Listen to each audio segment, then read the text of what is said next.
In this episode of the Texas Private School Podcast, Midland Christian stuns Fort Worth Christian. There's a 5 overtime game in Tyler, significant controversy in Houston, and Liberty Christian survives in a stunner. All this and more on the Week 8 review of the Texas Private School Podcast.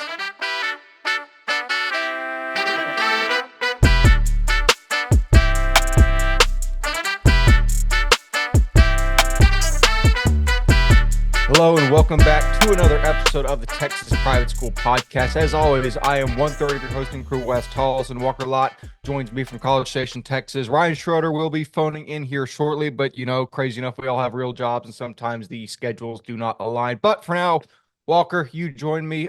We asked this question on the slate, but going into it, we had it as the best slate of the year. I still think it is on the backside of it. I'm curious to hear your thoughts. Yeah, absolutely. I think last week had a lot more upsets, right? Where some craziness more happened. But I Mhm. think the games in total as a whole, from top to bottom, were phenomenal this week. A lot of big games that had some big results for title implications, district implications, et cetera, et cetera. But yeah, big week. Yeah, a really good weekend. And Ferrari just had a 1-2 in F1 at Coda today. Very happy about that. I had to shout out Ferrari. That's my team. So this is F1. Very I know you nice. don't care, but No, I have it, to. it's it. I know Ferrari makes cars.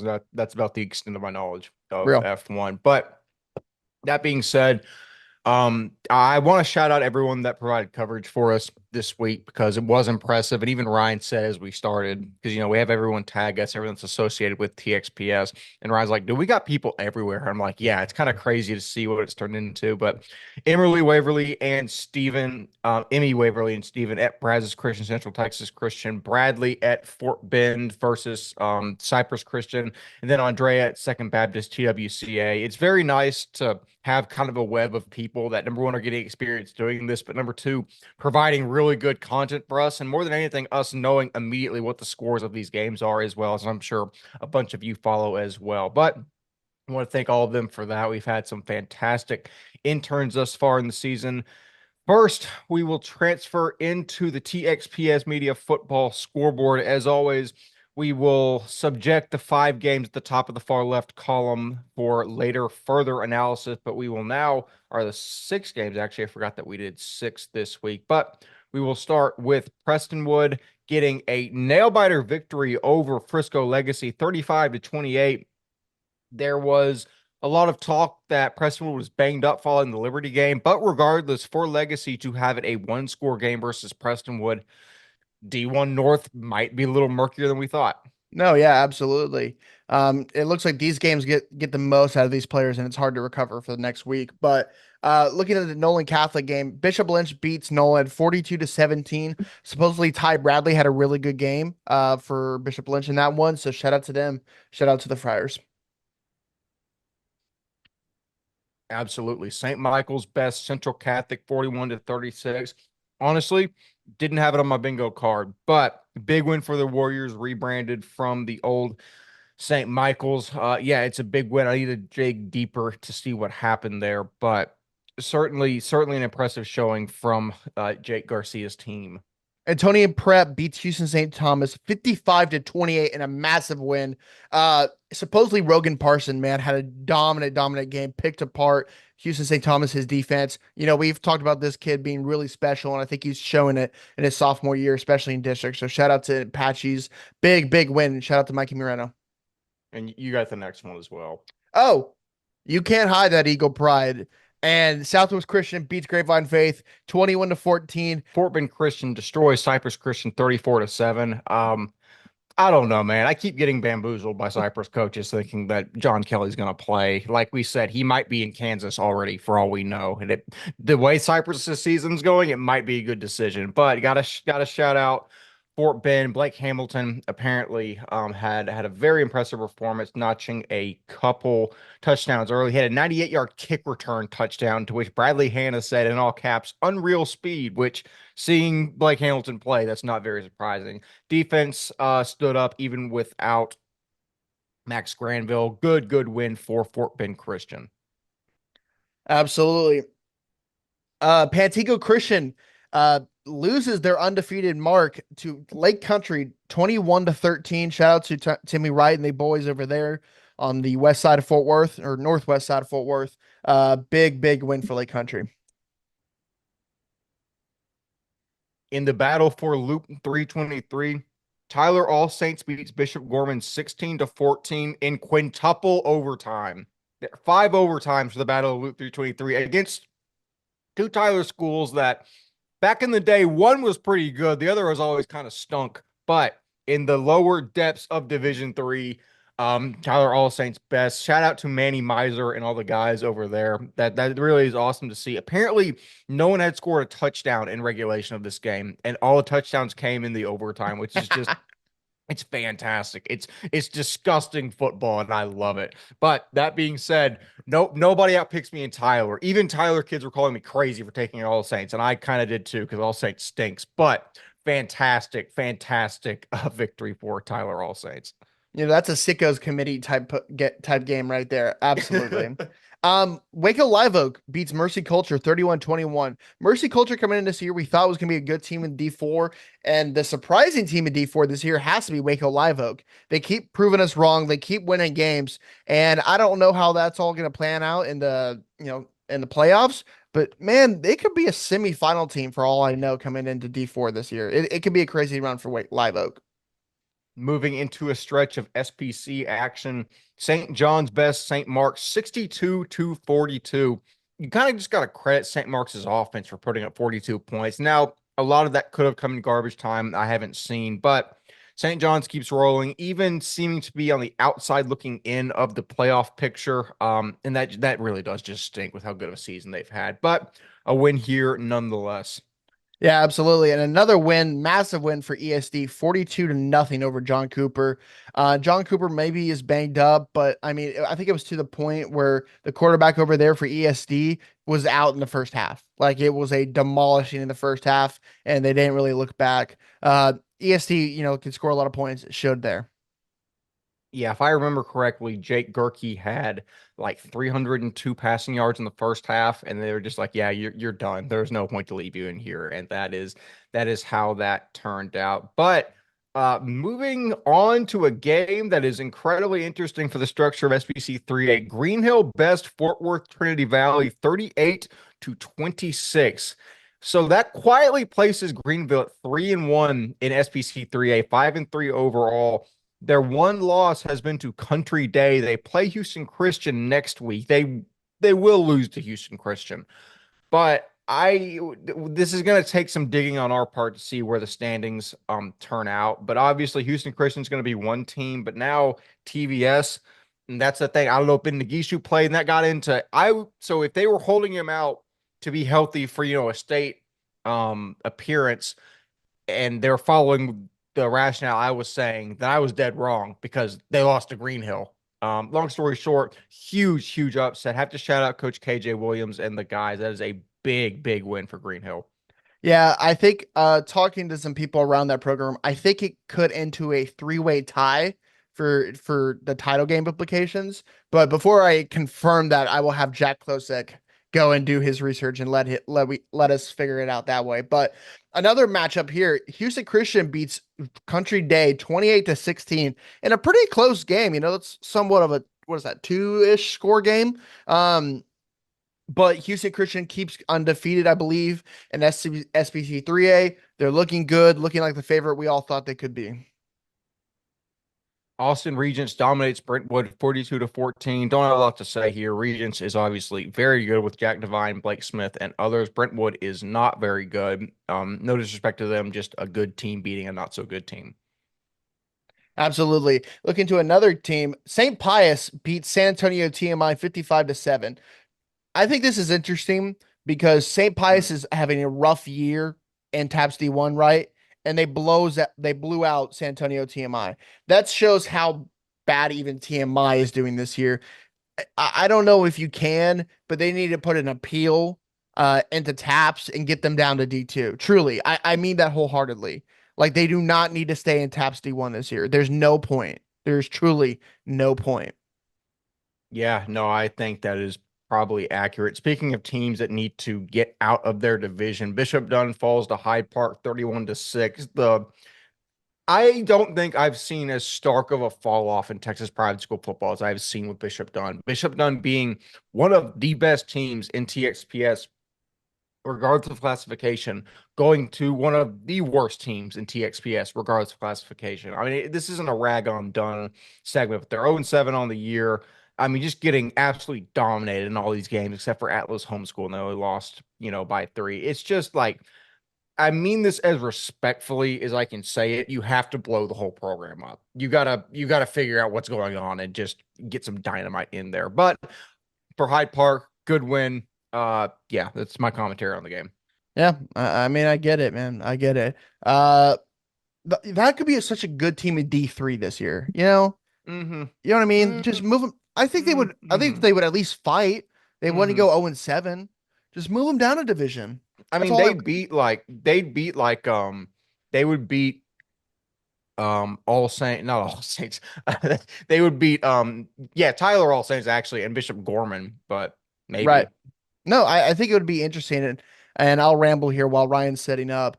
Um, I just think they could be a lot better in D3 than it is. They should just move down like they did once before. Anyways, moving into the next game, Fort Worth All Saints beat TCS Lubbock 43-6. Not much to say about that. I'll give TCS credit for holding All Saints to 40, I guess. I guess I'll say that. I don't know if that's what they want to hear in Lubbock, but in all reality, it's about all you can hope for in that situation. Speaking of all you can hope for, DC beat Shelton 63-7. Shelton, former home of Texas A&M running back EJ Smith, who I played against in middle school. That's about all I can say about this game. Shelton stinks. DC is very good, but we are all already looking towards the hypothetical state matchup against Holy Cross, providing that they get past Lubbock Christian in the semis if it shakes out that way, because all of them competing in their own, not yeah, that is right. All of them competing in their own districts means absolutely nothing to me because they are much better than their districts. That being said,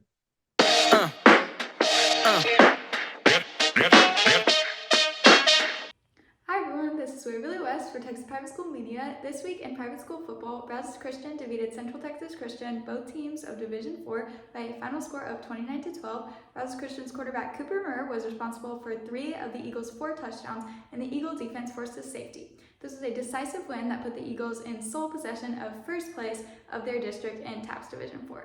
In SPC, Addison Greenhill defeated Trinity Valley School by a final score of 38-26. Addison Greenhill was in possession the entire game of the lead and did not give it up once. They forced 2 turnovers, and now they are in sole possession of second place in SPC 3A. That's all for now. This has been Waverly West with Texas Private School Media. Hi everyone, it's Jacob Bermudez, and I'll be recapping Holy Cross's big win versus Dallas First Baptist Academy. On Friday night, Holy Cross and Dallas First Baptist Academy would both travel to Waco to face off in one of the most anticipated matchups of the season. The tensions were high throughout the entire night as both teams fought to remain undefeated. Holy Cross dominated the entire first half, putting up 3 rushing touchdowns and a field goal to walk into halftime up 21-0. Saints offense would finally get something going in the fourth quarter when Dylan Jones hit Bradley Mays for a 47-yard touchdown to cut their deficit to 7-21. But within 30 seconds, Daniel Pettis had an answer when he went on a 35-yard run to extend the lead to 28-7. The Saints would once again look for a final prayer when Quincy Reams hit Bradley Mays for an 8-yard touchdown, but unfortunately, it was too little, too late, and Holy Cross would score one final time to bring this final score to 34-14 and remain undefeated. Holy Cross now stands at a dominant 8-0 and 3-0 in their district.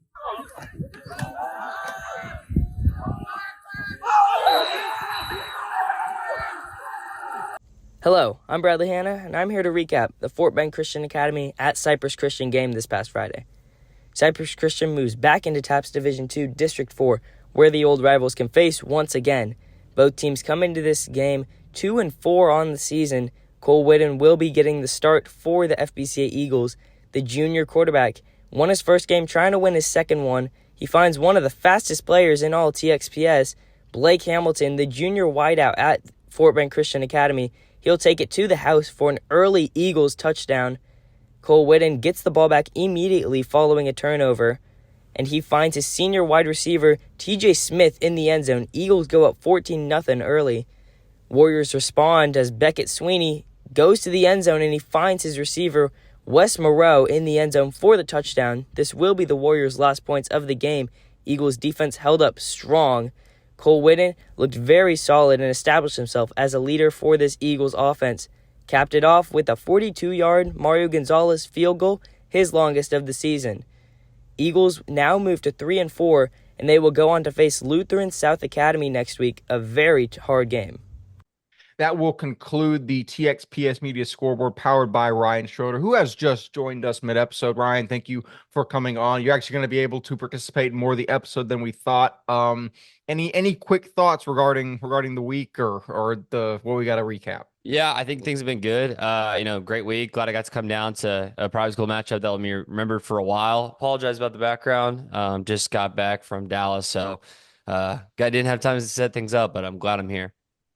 That's more than fine. I think it might be better than the background on the first episode we ever recorded. So I think you can get away with that. Goodness, But moving on, let us get straight into the games of the week that we have to recap. First being Midland at Fort Worth Christian. Game ended in a 21-19 win for Midland, and the only person on staff that got that was Waverly. So maybe we should all fire ourselves and let Waverly do the podcast solo for the next however long she wants to do it, because inevitably she picks better than we do. But regarding the game, I would like to make a correction on the space. I said that I stated if Midland eclipsed 14 points that they would win this game.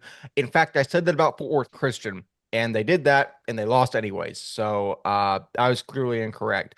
But Fort Worth Christian had a chance to score or take a field goal to take the lead at the half-yard line. They chose the field goal, and on a bad snap, they lost the game. So, I mean, I was a poor decision away from being right, is what I hear. If you're on the half-yard line, tush push. It just QB sneak it. It seems quite obvious, but apparently not. Yet again, I hitched my wagon to Fort Worth Christian. Yet again, I'm wrong. That is the last time I do this year at a close game. You will never see me take Fort Worth Christian a close game again this year. But it seems like this happens every year where Midland has some turnover. I don't know a whole lot about them. They beat a bunch of West Texas teams that I quite frankly don't care about.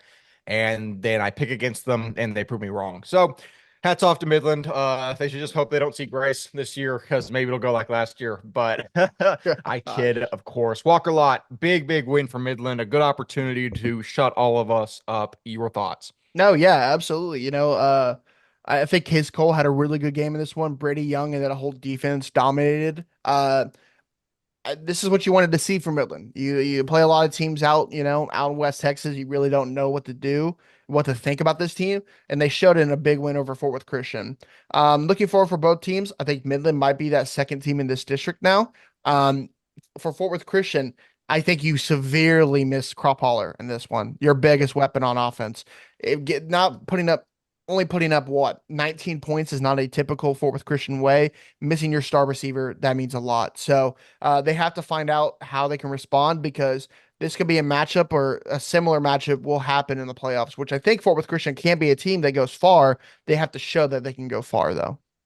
Potentially, yeah, it is very interesting, because Midland is now 2-0 in district. They play All Saints next week, which I'm assuming that's going to be a large win in favor of All Saints. But after All Saints, it's Faith they'll beat by 70, and then TCS Lubbock, who could be interesting, but I would assume they would beat. So there's a good chance they end up second. Your thoughts, Walker? Remember, I just want to keep it quick. Remember, Midland kept it really close with All Saints last year when no one thought that was possible. Remember that at All Saints.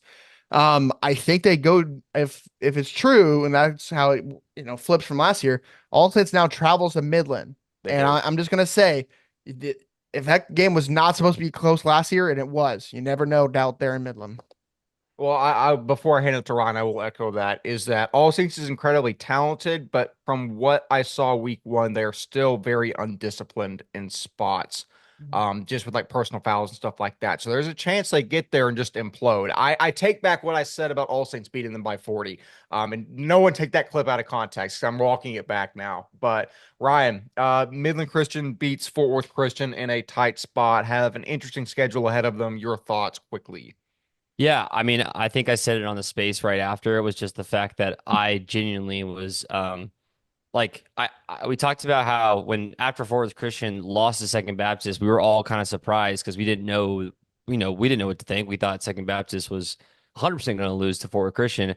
Second Baptist has flipped the script. They're now one of the best teams in D2. Fort Worth Christian now losing a district game, falling to maybe third in their district, let alone third in the state in D2.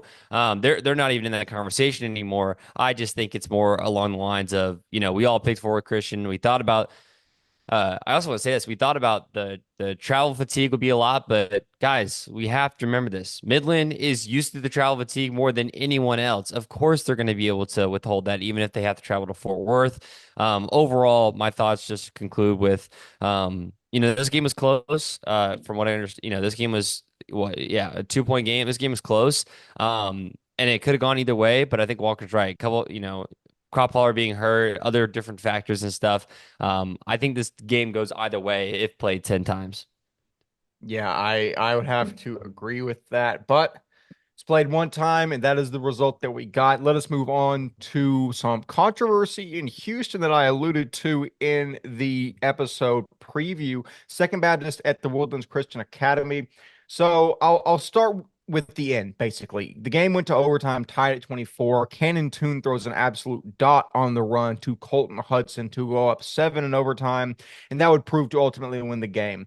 For TWCA, the Santiago Fernandez to Bo Ellis connection, which I love, was certainly still there. Fernandez threw one of maybe the prettiest over-the-shoulder balls I've seen to Bo Ellis. Just effortless from the lefty. That clip was fantastic. It is on Andrea's Twitter if you want to go look at it.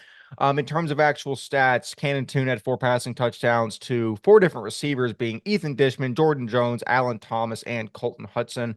Nobody got a rushing touchdown because Cannon Toon was like, I feel like throwing them today and not running them in. And then as mentioned, Santi Fernandez and Bo Ellis are just 2 incredible offensive players for TWCA. But let us move into the controversial part. We've all seen the clip. If you haven't, I would just say go look. I forget whose Twitter it's even on. I think it's on Mr. Boker's Twitter. But Walker, was that a safety? I think it was. And me and Ryan went at this in our text message. I think the defensive lineman, I forget his name, the guy who told in the preview was gonna have a good game. Shout me, I know ball. Anyways, I think Cannon tries to stutter step, try to get away from the pocket and like reverse around him. And I think while doing that, his momentum goes into the end zone. And I think he tackles and sacks him into the end zone. I think it therefore should be a safety. And there's a comment underneath, I think by John Walker of the LSESN that basically said that, it didn't matter because they still scored. I agree. They still score on that, punt, and then they got the ball. But that's 2 points plus 7 and equals 9 instead of just 7. Those 2 points, especially in an overtime game, matters like a lot.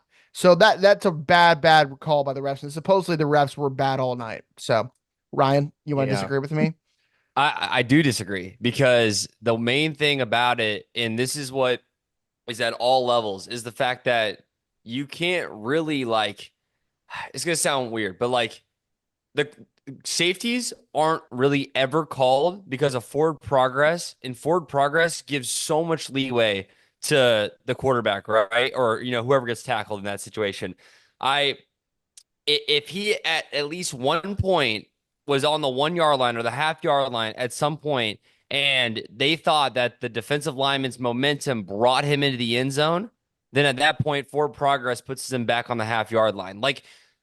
Literally, you can't be tackled into the end zone. You have to be in the end zone and be tackled. That's kind of how the rule, I think, is done. And then it all just comes down to, did Cannon Toon himself go, did he use his momentum to go backwards? Did he himself do that, or was he tackled into it? in my opinion, he was tackled into the end zone, which then would put him back on the half-yard line with forward progress. That's my personal opinion. I'm going to be honest. I never even really responded to that in the group message because I watched that video probably 14 times and I just watched it another 10 times. I have no idea if it's a You safety can't or say not. it's hard. It's No, so you can't hard. tell. The angle's really bad. If I can't even take because this is the last thing I'll say before we move on, but like like Ryan's saying, it seems like he's kind of moving forward and then gets hit back in the end zone. I don't know. I don't know. It's And so close. yeah, it's shaky. At the end of the day, Second Baptist survives, but it really just shows how good TWCA is. And they'll be around pretty at least for a decent time in November, I'll have to say. But That's a let us semifinal move. team in D2. I It truly is. think I think Yeah, TWCA it is the is. semifinal team in TAPS DV2. and I think they're a team that could sneak their way, to a state championship. I No, really do. I think they're that absolutely. solid. Absolutely. I completely agree with that. Let us move on to some SPC action in the form of Episcopal versus Kincaid. This turned out as a 16-14 victory for the Falcons. This was a gritty defensive affair. Out of 165 receiving yards for Kincaid, Wayne Shanks accounted for 126 of them. Including his rushing yards, Wayne Shanks accounts for over 60% of the Falcons' total offense. As a sophomore, by the way, is like, I guess that's a 15 or a 16-year-old, which is crazy. But also scoring the only 2 touchdowns on the night for Kincaid was Shanks, as Max Rader knocked through a 37-yard field goal to account for all of Kincaid's points. Kincaid survives. Jack Klosek detailed the playoff picture. So out of the 3 teams in 4A that are really contenders, now EHS has beaten St. John's. Kincaid has beaten EHS. If Kincaid beats St. John's, then it's Kincaid EHS, cut and dry. But rarely do things happen in a cut and dry manner in the SBC, especially 4A. So in that triangle, if St. John's now beats Kincaid, that means it's going to come down to point differential within those 3 teams. And I'm not smart enough to explain to you. I know how it works, but the point differential, like Jack Klosek said, it's not total season point differential. It's not conference play point differential. It's in those 3 games who has the best point differential. That's the easiest I can explain it. And to be completely honest with you, I would prepare for the latter scenario because I'm not saying that St. John's is a better team than Kincaid, but insanity always happens in SBC 4A. And I would put money on the crazy happening, but I'm not going to say I'm going to pick that because I would be wrong. But Walker, Kincaid gets a narrow win over EHS with St. John's looming in the distance. Thoughts, comments, concerns? Yeah, from what we heard, it was just the offenses were rough, but I'm glad that I knew the Knights were a real deal, right? You both said it that it was kind of a wild pick, and I was a field goal away from winning that game, and so I still lost the game, yes, but I'm glad to know that EHS is still a really good team in SBC 4A, like we thought they could be, and they have the dudes. Brody Bartiz, the real deal. I'm just they probably prove it to themselves, right? That hey, like we can win state again this year. And it's like we always say, it's hard to beat a team twice. Yeah, it certainly is. Ryan Schroeder, EHS, narrowly falls to Kincaid. Your thoughts? I have to go back to see if we both clowned you on that. I don't think we both clowned you on the EHS Not pick. on the Oh, video. I forgot you took EHS. Yeah. That was why I just did that whole spiel. Yeah. I zoned out. I'm not going to lie to you. I was looking at the meme I sent you. I know. He took EHS, but he's literally saying that we clowned him for it. I honestly don't remember. I'm going to have to watch it back. I should have done that when you said that on the space. I might have called him crazy. It was off the episode. I said it. I don't know how that game is going to go, but I'm confident EHS. And y'all said, I was like, is that a crazy thing? And you both went, yes, that's absolutely crazy. I will. And I'll come back now and say, with the way the game turned out, it's not crazy. It was wrong to say. That's all I want to say. That's all I wanted. Y'all don't apologize for anything. Y'all both called me crazy last week. You didn't apologize. I picked Green Hill this week. You didn't apologize. I'm not crazy. I make good picks sometimes too. St. Mike's, another one. I got it right again. I'm always on the end of that. I never said that. You're acting crazy. Yeah, you are acting. That's insane. All right. We're going to gaslight Ryan Schroeder. Yeah, we are. That's fine. All right, cool. I mean, that's just kind of how things go. No, for this game specifically though, it definitely, in my opinion, I thought Kincaid was far and away the best team in 4A. I've said that a million times. They're definitely not far and away the best team in 4A. And in a bracket type scenario, if it was four teams, I think it leads to maybe more parity, I guess, in a bracket format, but it's not a bracket format. There'll be two teams that'll play for the SBC 4A championship. And when you only have to game plan against one team, the SBC 4A championship, I think Kincaid will get it done against whoever they play, whether that be EHS or St. John's or whatever, however things end up. But I think these two teams are the teams you'll probably see again. I think from what Jack told us, it's the most likely outcome. But Yeah. yeah, I could see this game. This game I still think it goes in Kincaid's favor a second time, but yeah, it's a lot closer than I guess I would have imagined. I just want to say that we have been robbed of Kincaid, St. John's, EHS, ESD playoff in the SBC. That would feed families, and it has been ripped away from us. And the 4-team playoff structure must return to the SBC at some point. We have already stated we will accomplish that.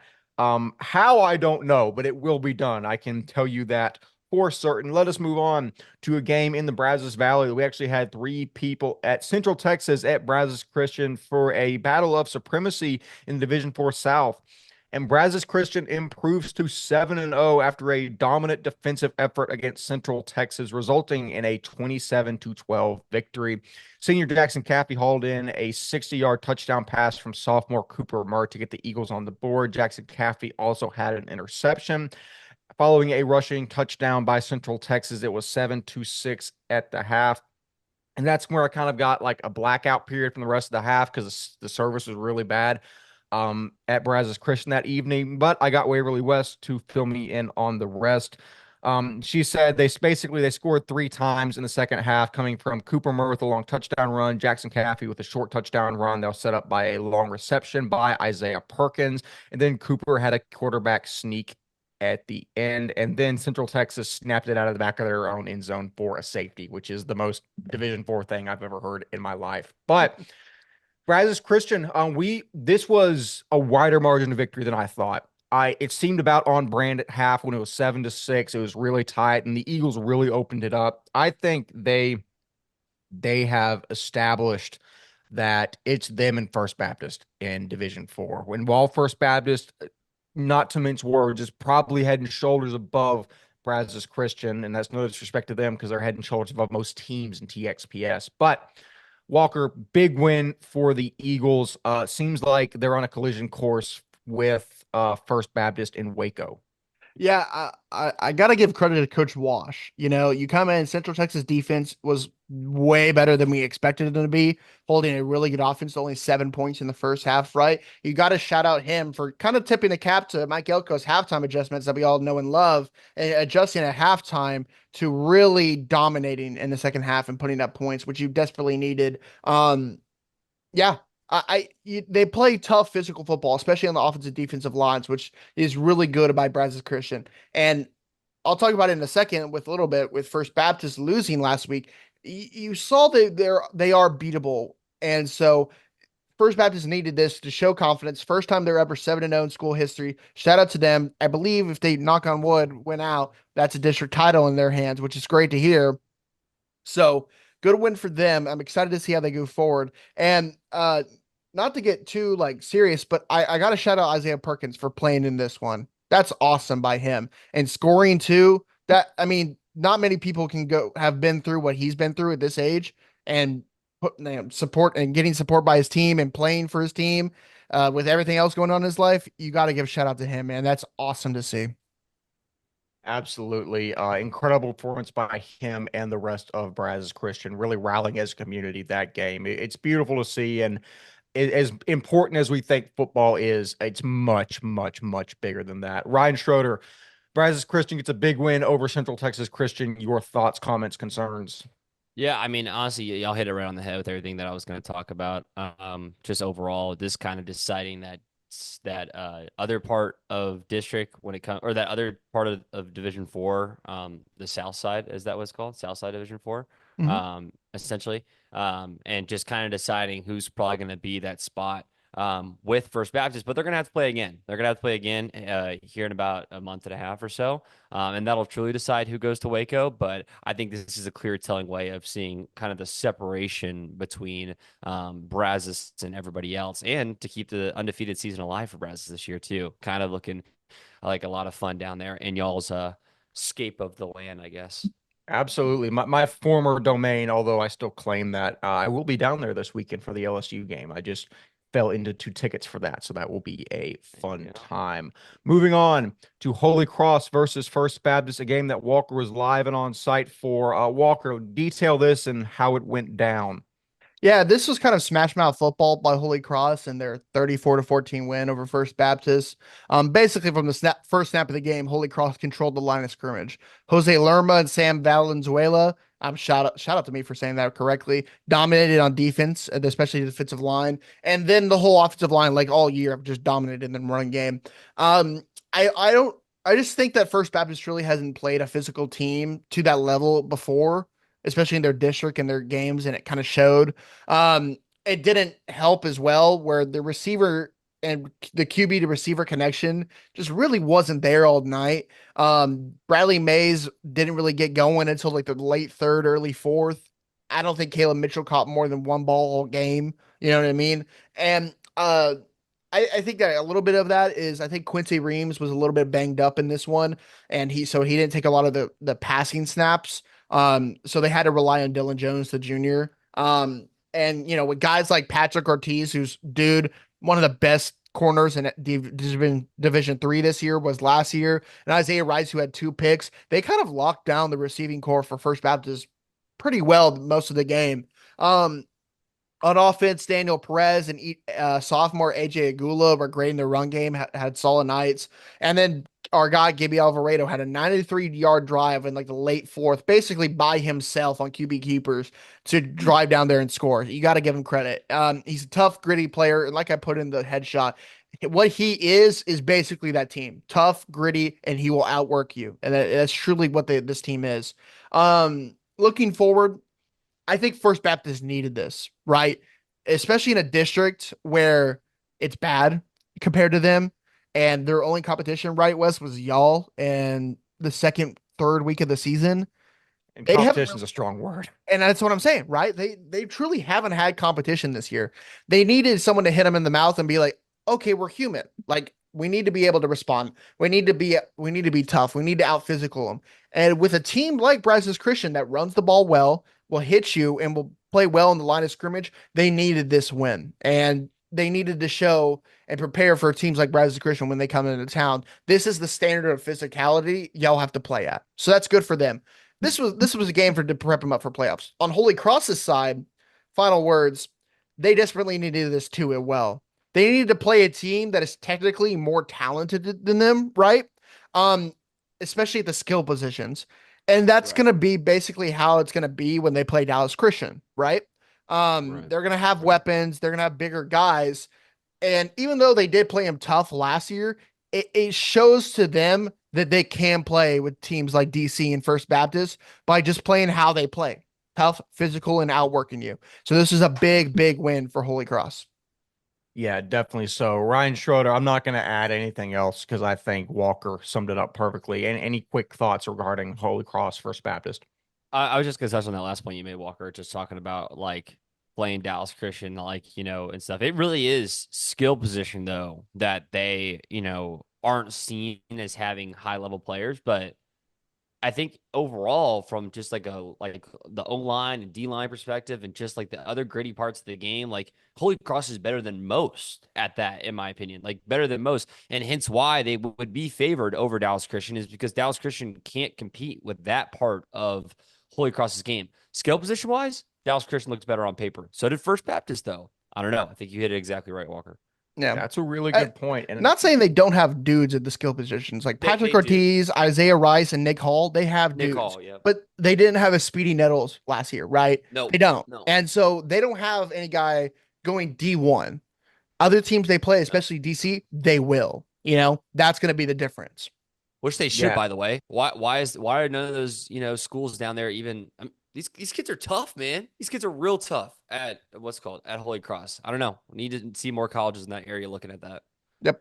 Absolutely. It'll be incredibly interesting to watch the collision course we've set up all year for Holy Cross DC in the state title game, but we will see if that ends up materializing. Moving on to the last game to cover a game that Ryan and I were at, Parish at Liberty Christian, the game of the year. To start, this was the Jalen Hawkins show.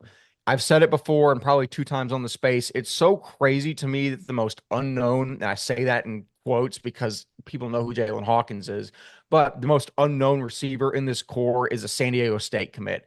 He broke up a touchdown Parrish's opening drive. On the next drive, Murphy throws a back shoulder ball to him while he is blanketed by a defender and absolutely mosses him for a touchdown. The next offensive drive for Liberty, Murphy throws a 45-yard absolute nuke to Hawkins, and he scores. He is such a dynamic playmaker, and anyone on this Liberty receiving core, you get the ball in their hands, they make plays. Whether it's him, whether it's Janusek, whether it's Brown, whether Cooper Witten's in there, it's a wealth of riches at Liberty. Here's something that's concerned me about Parrish's defense since week 1. Against teams that have 4 great wideouts, there's a big hole in the Panthers secondary that teams have continued to exploit, and it happened several times here tonight.